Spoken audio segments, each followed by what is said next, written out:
ஒரு பழமையான கிராமத்தில் 10 தலைமுறைக்கு முன்பு ஒரு கோயில் இருந்தது.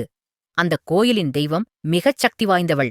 ஆனால் ஒரு பெரிய வெள்ளம் வந்து அந்த கோயில் முழுவதும் மண்ணுக்குள் புதைந்து மக்கள் நினைவிலிருந்து மறைந்துவிட்டது. பல ஆண்டுகளுக்குப் பிறகு ஒரு சிறுவன் பள்ளிக்குச் செல்லும் வழியில் ஒரு மரத்தின் அருகே தினமும் ஒரு மர்மமான சத்தம் கேட்கத் தொடங்கினான். பயப்படாமல் அந்த இடத்தில் தோண்டியபோது அவனுக்குக் கிடைத்தது ஒரு பழைய தெய்வச் சிலை.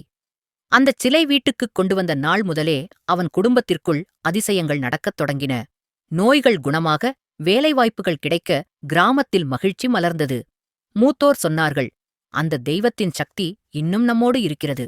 மக்கள் ஒன்று சேர்ந்து அங்கு ஒரு சிறிய சன்னதி கட்டி பூஜைகள் செய்யத் தொடங்கினர். அதிசயமாக, நீண்ட நாட்களாக மழையில்லாத அந்த கிராமத்தில் மழை பெய்யத் தொடங்கியது. புதைந்திருந்த அந்த தெய்வம் இப்போது மக்கள் மனங்களில் எழுந்திருந்தாள். இந்த கதை உங்களுக்கு பிடிச்சிருந்தா லைக் பண்ணுங்க, ஷேர் பண்ணுங்க, மறக்காம சப்ஸ்கிரைப் பண்ணுங்க.